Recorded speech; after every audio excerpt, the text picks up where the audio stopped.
evening, good morning, good afternoon, wherever you are watching us from. We are together here in the studio in our program, Wounded Beauty. And in the studio today, I am joined by Reverend Kimuu, who is a minister of the Gospel of Jesus Christ in the Methodist Church in Kenya. He is here with us today to share his testimony with us, which we believe will be encouraging, inspiring, transforming, and empowering. Welcome, Reverend Kimuu, kwa studio yetu. Thank you, Reverend Eunice. Yes. I feel much honored to be here. Yes. Together in this program. Yes. Which I believe that somebody will be encouraged. Yes. Somebody will be touched. Yes. Somebody will be lifted from the situation maybe he is facing today. Praise the Lord. Praise the Lord. Say hello to the viewers who are watching you today from around the world. Yeah, praise the name of the Lord.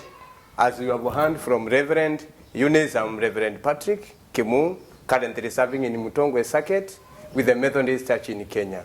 Thank you. Welcome. Thank you. Welcome our viewers. Reverend Kimuu, let us begin from the beginning. People say, I don't know where to begin. Let us begin from the beginning. The beginning of Reverend Kimuu's existence. Where do you come from?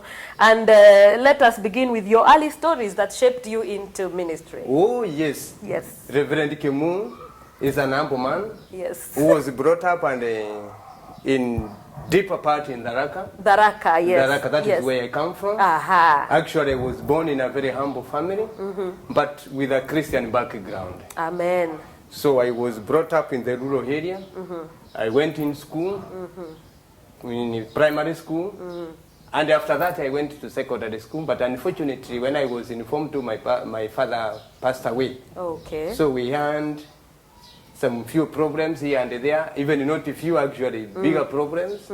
But I made it actually. I tell people that I studied in the secondary school for a period of 6 years. Wow, okay. So others in the normal cases, it is 4 years. It's 4 years, but yes. Me, I went, I studied for 6 years. Wow. Because of the breakage here and there, because of lack of fees. Yes. But I thank God for this far that the Lord has brought me. Wow. Yeah. So even with the struggles of the lack of fees in high school, you were still determined to go back and complete your studies. Oh yes, I remember sometimes when I was in Form 2 second term, I dropped from the school and I was employed by somebody to fetch water. Wow. And sell with a mukokoteni, yes. That is a cart of a donkey. And I made some few coins. I remember around 7,000 or so. And after 1 year, then I was back into school, but in a different school. Wow. And when I went there, and then I never went to Form 2, I went to Form 3, which again I break for some time. I went back home. And after that, then I went back again to secondary school and I completed. And I passed it very well. And after that, I was taken to a camp called Kapujabes in Girigin. I studied for 1 year as a discipleship course, which was sponsored by somebody called Chris Wagistabu from Britain. Then after that, I came back home. For some time, I started doing some few things here and there to earn my living and to support my mother because of other siblings who were behind me. Now, this is after you had completed Form 4 and then you went for a discipleship training for 1 year. Yeah. And then but let's go back a little bit to this time now when you are in high school. Yes. And you are in Form 2. Yeah. And your father passes away. Yes. And then you have to drop out of school. Yes. To go and work. Yes. In order to make money so that you can go and pay for school fees and continue with your own studies. You see, one of the challenges that we are having these days with the young people, you see, especially with the issues of, boda, that people are able to buy a motorbike and begin to carry people from one place to another, and you make quick money. Exactly. The challenge that I have had from parents and even people talking about the young people today, they say that I do not want to continue with education because I can make money anyway. So when they begin to make money and after all, they put their focus and thinking that you complete your education so that you can get a job that gives you money. But if you can make money when in Form 1, Form 2, Form 3, but then we have a lot of cases of people dropping out of school and they go and begin a business, boda, motorcycle business. So, but for you, even though you had already started making money, the money was primarily for going back to school. Exactly. You never thought at any one time, because sasa ninatengeneza pesa, let me just continue making money after all. Yeah. What is it that kept you going? Yes. Yeah, thank you. As per my case, there is no one time I thought that I could either work, I make some few coins, then I start a big business or that. All I had in mind is to go back to school, standing, and even accomplish my aspiration in life, not by dropping. I never thought at any given time that I could be a school dropout.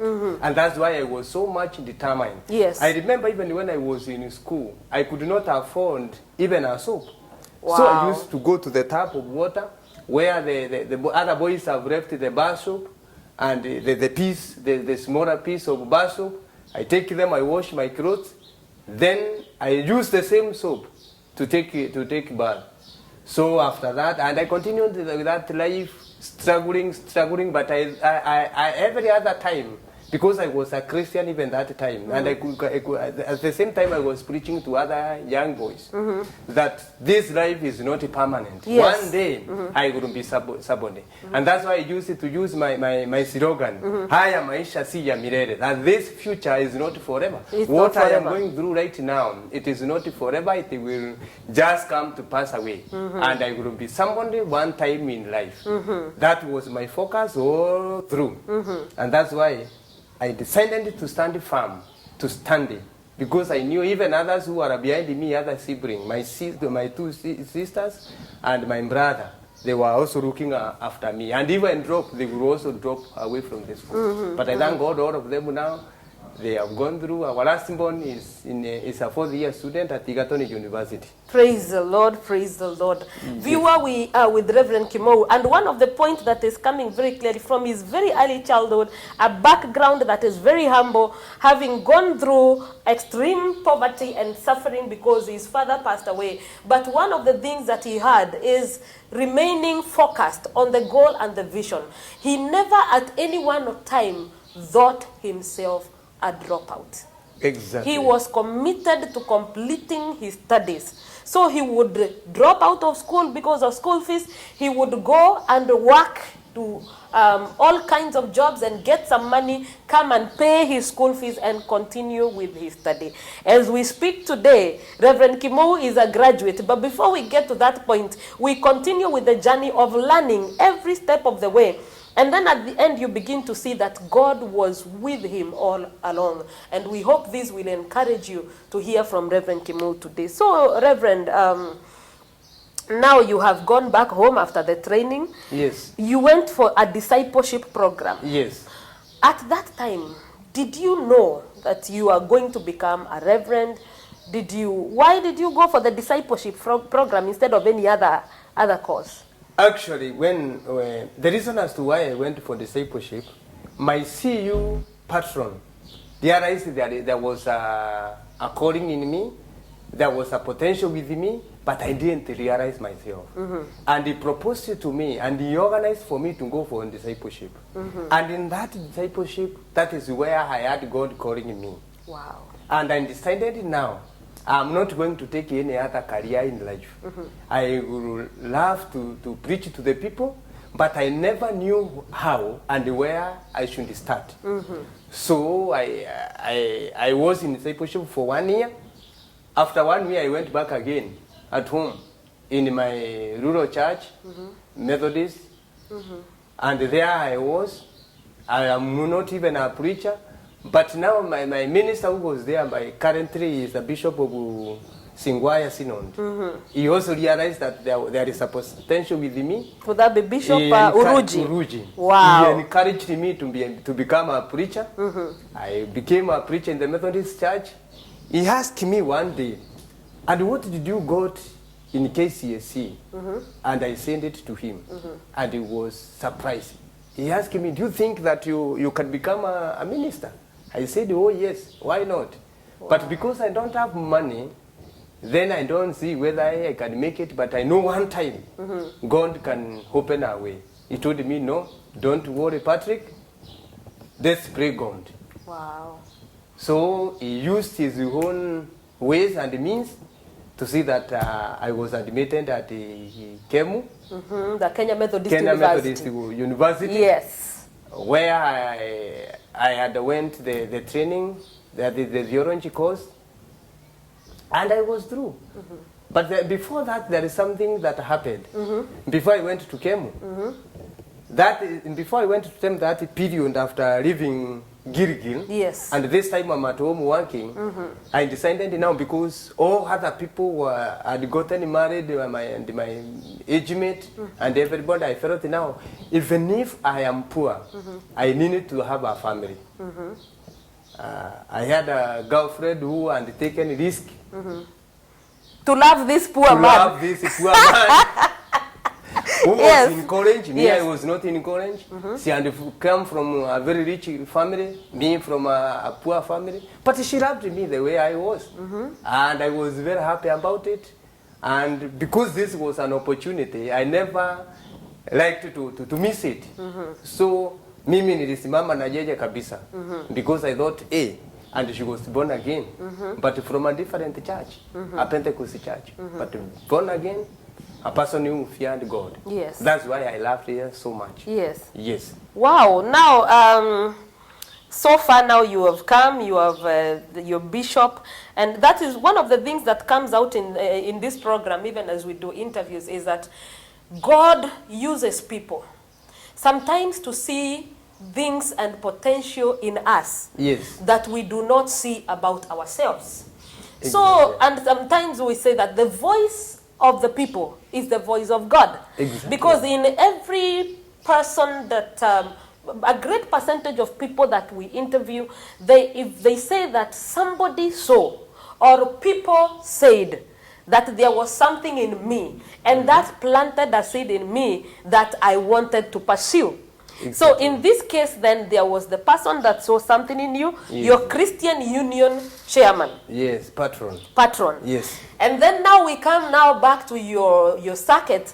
Now the current bishop of Singwaya Synod, yes, Bishop Uruji. So God uses Bishop Uruji to see potential in you, yes, and to even probe further, yeah, asking you questions. Yeah. So this is somebody that God sent to be a bridge for you, to be able to be what I am today. To be what you are today, and to be to go to university, for, yes, that door to be opened. Yes. Wow.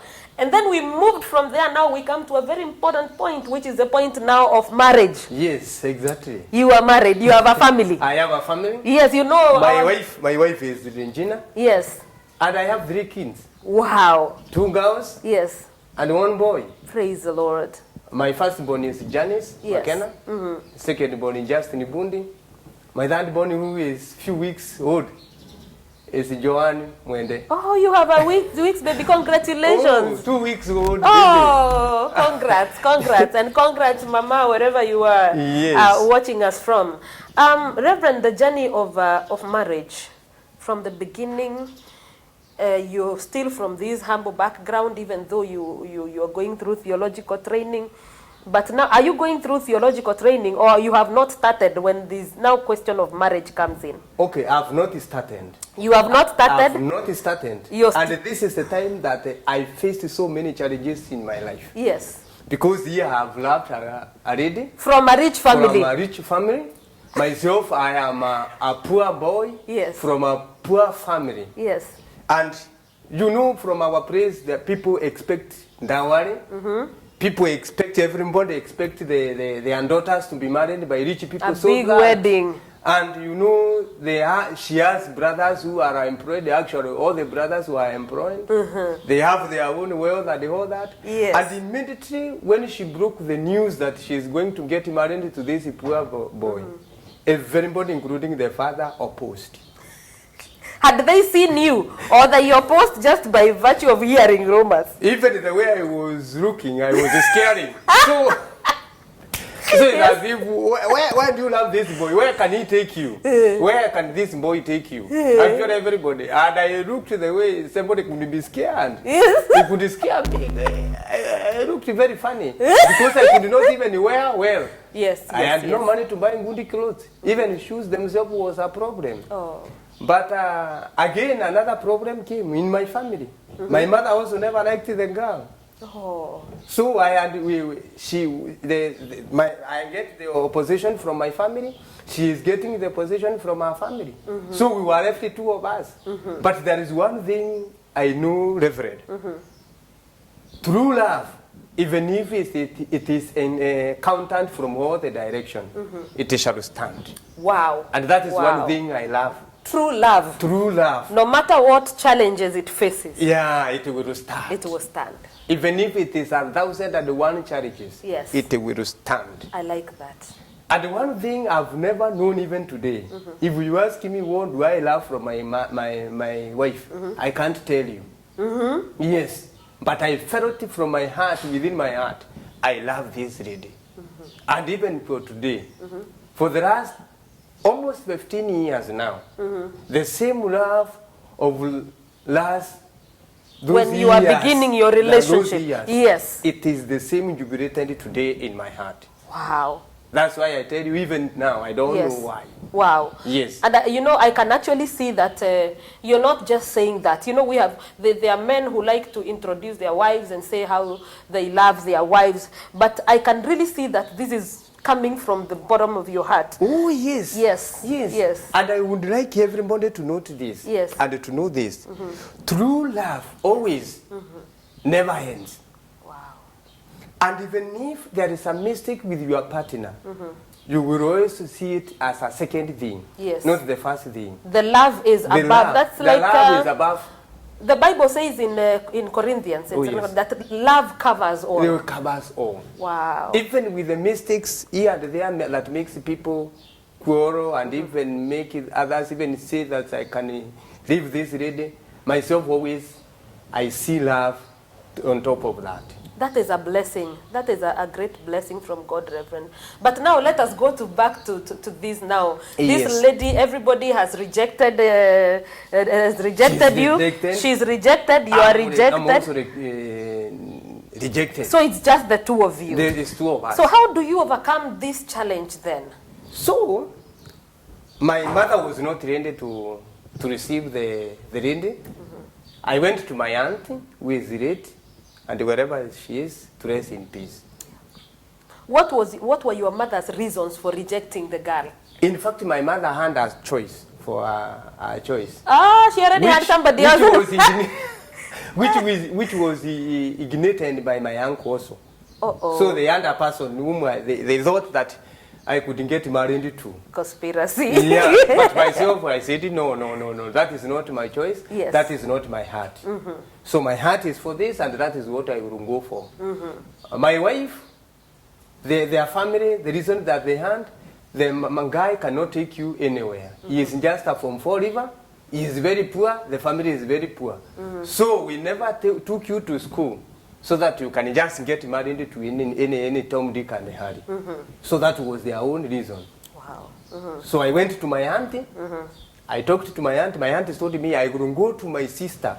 My mother is the older sister to my auntie. So she went to my mother, talked to her, and told her, if you are not going to support Patrick, I will stand with him as my son. Wow. And you are the one to get embarrassed. Wow. So you have to accept this boy for whatever reasons that he has for this lady. So my mother, she had no option. Yes, she had to join up with the Just auntie join now. with me and now supporting me. Yes. On the other hand, who is my wife now? She tried all means possible, and they imposed the brother, the older brother, was the only person whom she thought that could be an answer to her for our prayer. So she told me one day, I think we should go to my elder brother, talk to him, and discuss with him. He may understand us. So I borrowed a bicycle. That time there was no motorbike like now. I borrowed a bicycle. I carried her all the hills, which was, we traveled for almost 4 hours. And we arrived on there, a bicycle? On a bicycle. My goodness. So we arrived there at around 2. And this man, we never knew whether he had some occasion, party Yes. at home. Yes. And the way to his home, it is, you first see somebody coming on the road. Yes. Before even Before you they enter, get to the compound. Before even you enter to the compound. So before we enter to the compound, they had already seen us. Hustling in a bicycle. Coming on a bicycle. And he was really waiting for us because he knew that we were going there. So when we entered there, I expected a warm welcome. And did you know, to my surprise, Reverend, what I heard from the elder brother where my hope was? He asked the sister, oh, where have you come from with this Warthog? Oh my goodness. Do you need an examination from a doctor to be told this man might be sick? So I felt like the world has hated me and everybody has hated me. No source of hope again, and I'm nobody. I started praying myself. We were given some water.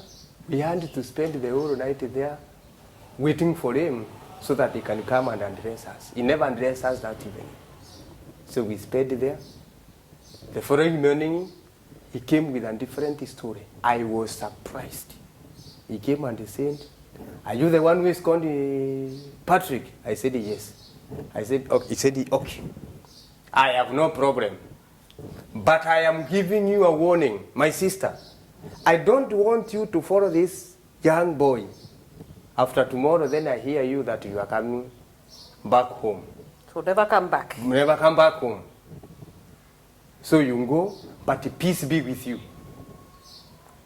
So he told us, you can just now go. I asked him now, because you are the elder brother, can you go and talk to your brothers so that at least they can accept us, even my father-in-law? He said, okay, give me 100 shillings so that I can get the transport there. I didn't even know all that 100 shillings. I had to go back to my lady, your fiancé. My fiancé, and ask how much do you have. She told me I have some few money with me. She gave me 100 shillings. I went back again because I never wanted my brother-in-law to know that I don't have. So I gave him 100. He promised us to go there, and actually he went home. He talked to his brothers together with my father-in-law. That is the time they accepted us, Shingo Bande. And that's how we got married. That's how you got married. Yeah. You see, one of the things that I'm picking up is how strong words that are spoken to us by people who are above us or people who might have some kind of authority or power over us, how the words can wound us, and how those words can affect even the decisions that we make. Exactly. Because if somebody looks at you, they do not know you. They have never seen you before. But just by looking at you, they already give you a name. They call you a poor beggar, a Warthog. And then these words make you feel as a nobody. And you can choose to agree with those words and become a nobody. Or you can choose to rise above the words that are spoken over us and overcome. So in this case, when those words were said to you, were said about you in your presence. Yes. How did you work that out so that it does not affect you? Did you not get out of control? You know, for some people, if somebody directly calls you a Warthog like that, it can even erupt into a fight. Yeah? Or somebody can begin to defend themselves. Why did you call me that? Yeah? And then destroy every other prospect. How did you work through that and then be able to get over it? Actually, it is hard to accept it, and even hard to deal with it. But one thing I thank God about, and the fear immediately which he instilled in me, is that the sister might start seeing me in another perspective. Your fear was to lose this girl. Yeah, because now she's the youngest in their family, and the person talking now is the elder brother. So he has all the powers, even to destroy everything. Influence, yeah. To influence even the thinking of the lady. But one thing I realized from my fiancé she was very strong. Wow. Even she never felt it. She told me, even she told me, read about him. That is according to his perspective. That Yes. is what he thinks. Yes. But me, I think you are not the way he is saying. Yes. Let's continue. To with her, you are the most handsome man she had ever she's- seen. But to the brother, this is the ugliest man that he has ever met in life. Oh. So, but I thank God. But one thing I've realized and I've learned from that time, because it became even very hard. If these brothers, even the time that they said they support me, they never meant that.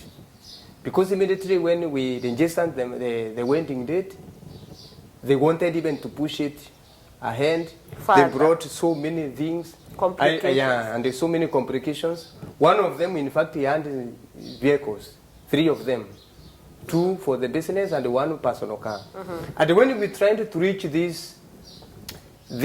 him so that he can assist us during the wedding day, he charged us a lot of money. Actually, 1 car, 15,000. 15,000 was a lot of money That time. Yes. So that is when I realized that this man is not supporting us. But I thank God the sisters were very positive about it. They came to accept it.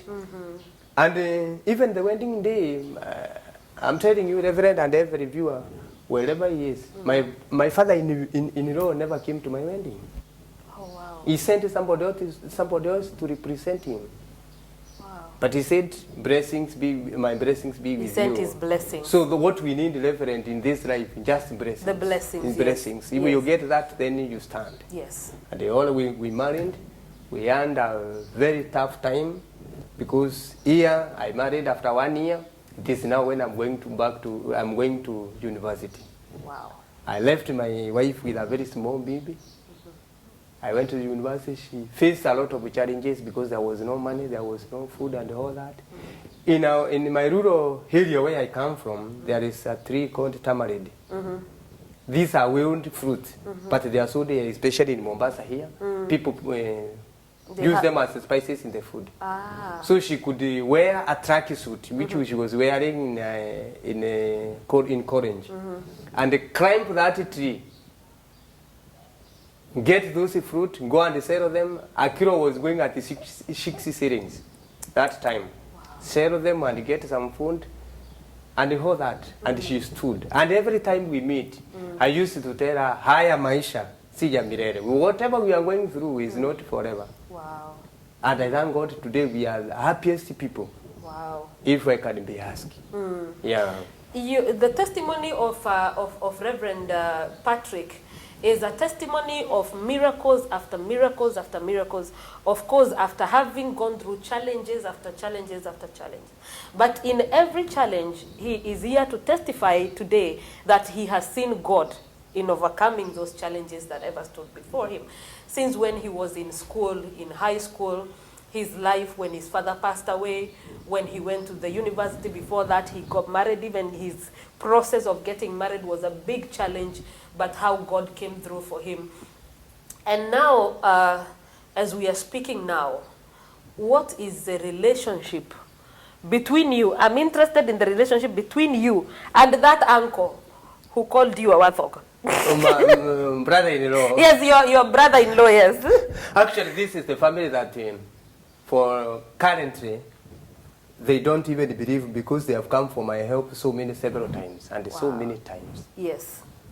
And before even I go to that, when I went to university, the Methodist church in Kenya was paying half of my school fees. Yes. And the rest I was supposed to pay. Oy. So I remember it was Yes. 59,000. Yes. 918 shillings. That is what we used to pay every trimester. Every trimester, yes. So here I am. I have no money. Yes. I had borrowed some money from another microfinance. 10,000. So that is what I went to school, to university. I paid 10,000, which I had borrowed from the microfinance called Sunshine. Wow. So I paid the only 10,000. And Reverend, it is the only money I paid for my school fees in the university. 10,000. Only 10,000. Kenya Methodist University. Kenya Methodist University. Wow. Kenya shillings, 10,000 only. Tell us about that. There's another testimony there. When I went to Kimuu, first trimester, because of the half of the church which they had promised, and my 10,000 could make it 60%. So I was unlimited. Oh, wow. Okay. After that, I had no other money, even to rent my house. It was a problem. So at the end of the trimester, when we are supposed to clear the school fees, I went to the finance department. I promised them that the money that is remaining, I'm making some arrangement that it will be paid by the opening of the second trimester. And by the virtue that I am sponsored, it was reasonable because they couldn't chase me away and the other money is paid by the church.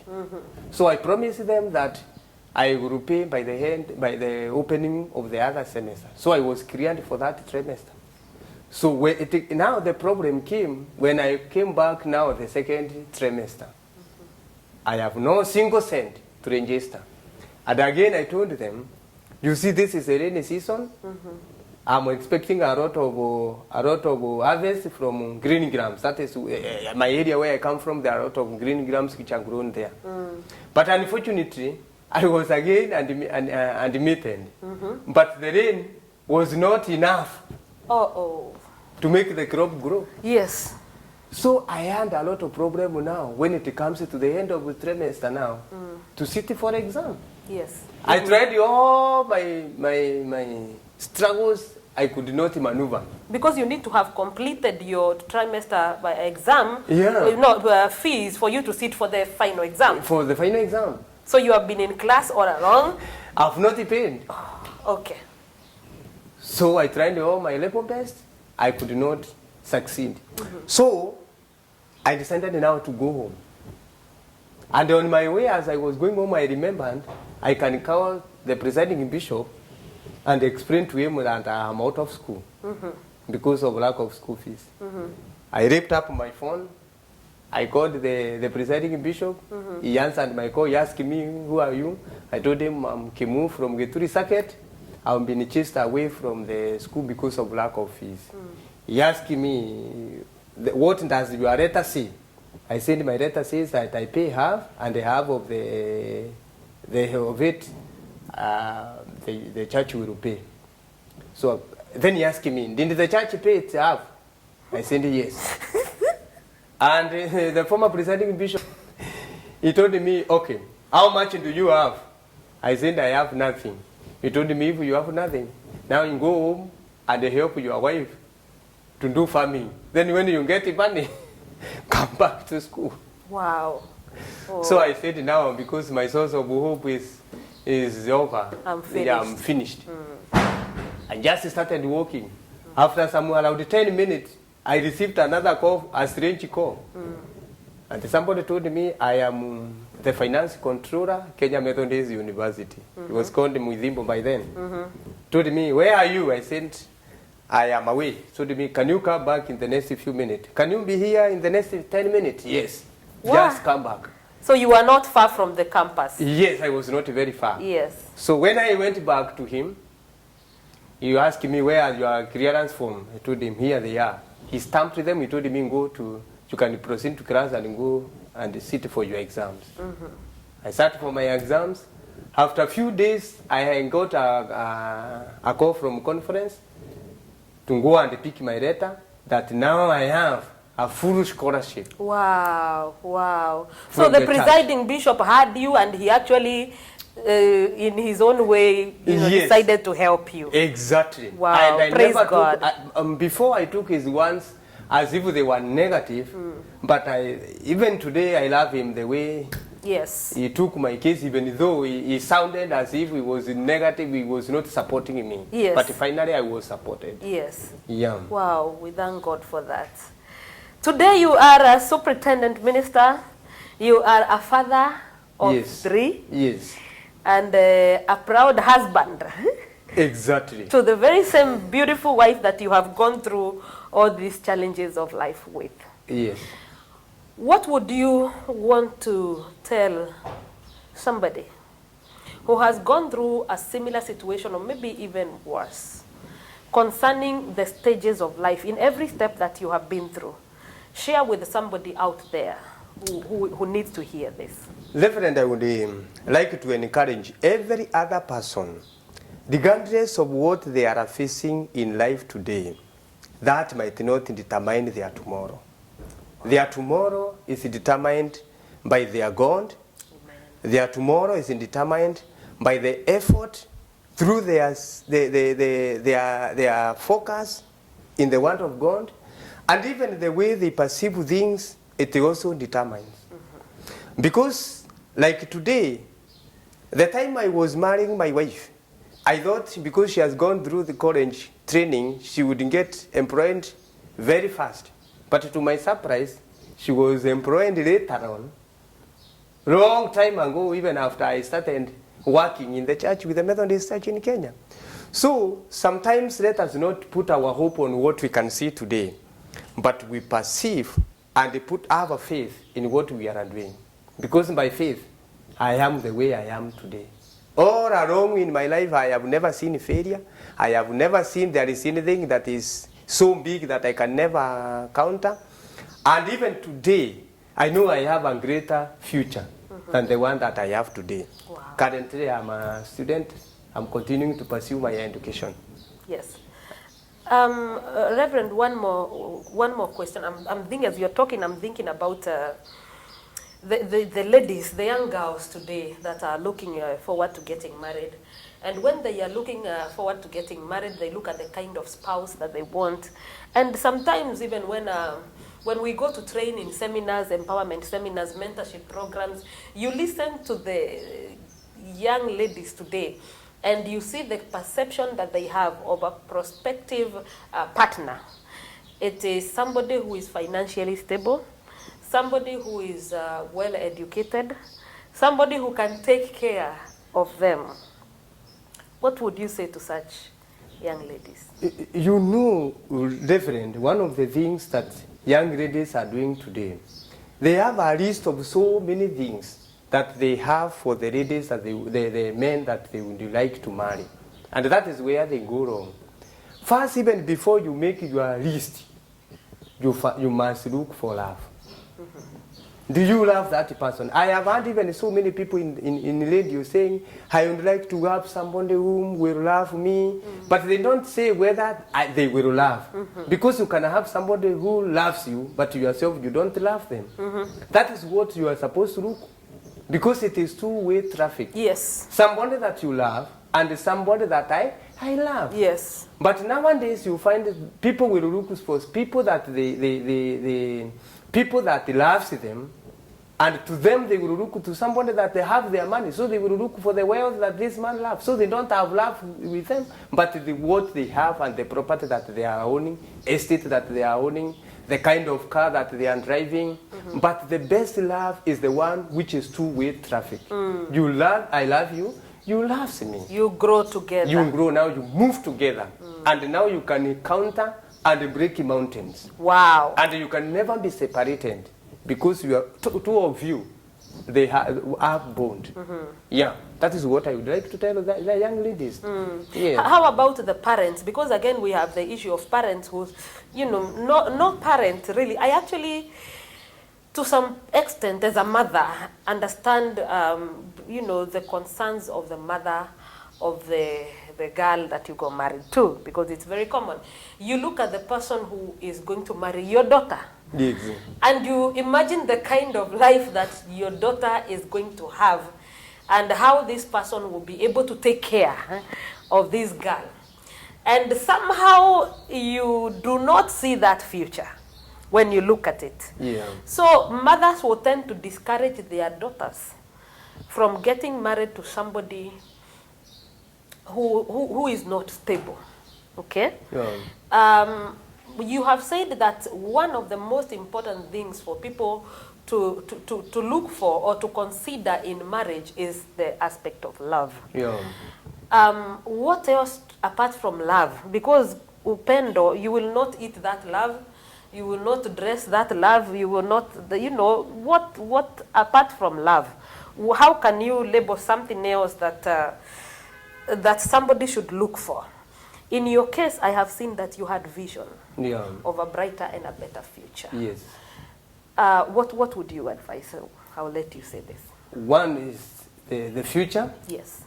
Aspect of future. Yes. And also the determination. Yes. What are you determined to have and achieve in life? And you also spoke about your perception. Yes, of how will you things. perceive things? Yes. How do you look things? You see, for you to succeed in this life, you must perceive things independently. Yes. Not just because there are other factors that are forcing you and even they are pushing you to do things.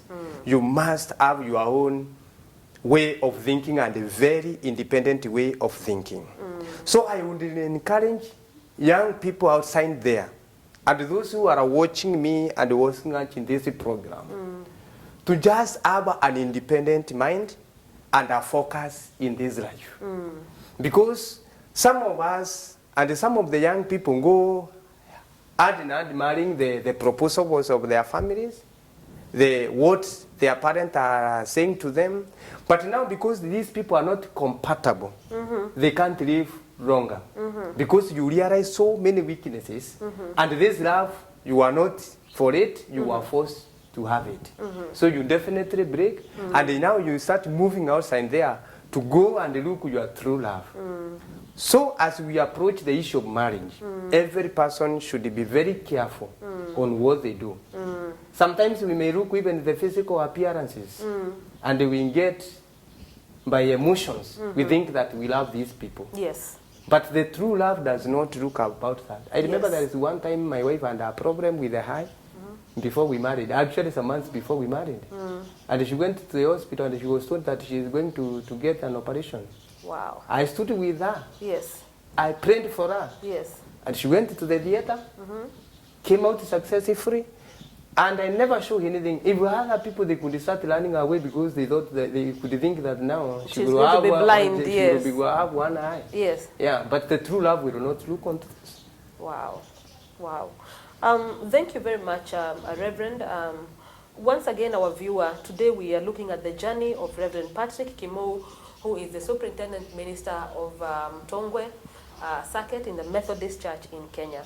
In his story, we have been able to pick up a few things that might be helpful to us, to you, wherever you are watching us from, and whichever stage in life that you might be in, that through the journey of life, God is a friend who sticks closer than a brother. Number two, that your perception of things is important in the decision that you make in life.